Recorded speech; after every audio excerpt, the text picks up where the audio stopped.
Hi friends, welcome back to our channel. ఈరోజు నేను మంచి గ్రేవీతో ప్రాన్స్ కర్రీ ఎలా ప్రిపేర్ చేసుకోవాలో చూపించేస్తాను.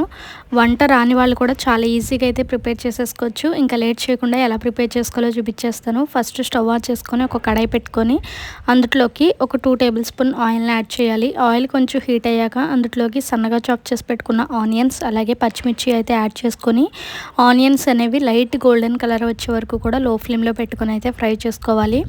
ఆనియన్స్ ఎంత బాగా ఫ్రై అయితే కర్రీ అనేది అంత టేస్టీగా ఉంటుందన్నమాట.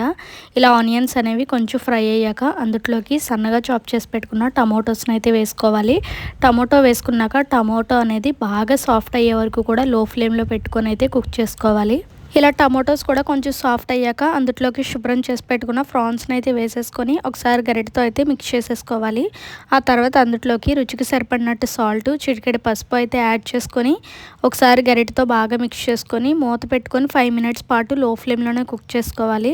5 మినిట్స్ ఆగాక మూత అనేది ఓపెన్ చేసి చూస్తే ఫ్రాన్స్లో ఉన్న వాటర్ అన్నీ కూడా రిలీజ్ అయిపోయి ఈ విధంగా ఆయిల్ అనేది పైకి తేలుతుంది. ఇప్పుడు అందులోకి రుచికి సరిపడినట్టు కారాన్ని అయితే యాడ్ చేయాలి. కారం వేసుకున్నాక ఒకసారి గరిటతో బాగా మిక్స్ చేసేసుకొని ఒక చిన్న గ్లాస్తో వాటర్ని అయితే యాడ్ చేసుకోవాలి. వాటర్ వేసేసుకున్నాక ఒకసారి గరిటతో బాగా మిక్స్ చేసేసుకొని మూత పెట్టుకొని ఒక 5 మినిట్స్ పాటు లో ఫ్లేమ్లోనే కుక్ చేసుకోవాలి. 5 మినిట్స్ ఆగాక మూత అనేది ఓపెన్ చేసి చూస్తే కర్రీ అనేది దగ్గరికి వస్తుంది. ఇప్పుడు అందులోకి ఒక స్పూన్ అల్లం వెల్లుల్లిపాయ పేస్ట్, ఒక స్పూన్ ధనియాల పొడి అలాగే ఒక స్పూన్ జీలకర్ర పొడి కూడా యాడ్ చేసుకొని ఒకసారి గరిటతో బాగా మిక్స్ చేసేసుకొని మూత పెట్టుకొని ఇంకొక 5 మినిట్స్ పాటు అయితే కుక్ చేసుకోవాలి. ఇంకా 5 మినిట్స్ ఆగాక మూత అనేది ఓపెన్ చేసి చూస్తే ఈ విధంగా ఆయిల్ అనేది చక్కగా పైకి తేలిపోతుంది. అంటే మనకి ఇంకా కర్రీ అనేది రెడీ అయిపోయినట్టే. ఇంకా కొత్తిమీరతో గార్నిష్ చేసేసుకొని సర్వ్ చేసేసుకుంటే ఎంతో టేస్టీగా ఉండే ప్రాన్స్ గ్రేవీ కర్రీ అయితే రెడీ ఫ్రెండ్స్. చాలా టేస్టీగా చాలా సింపుల్గా అయితే ప్రిపేర్ చేసుకోవచ్చు. మరి మీకు కూడా నచ్చినట్లయితే తప్పకుండా ట్రై చేసేయండి.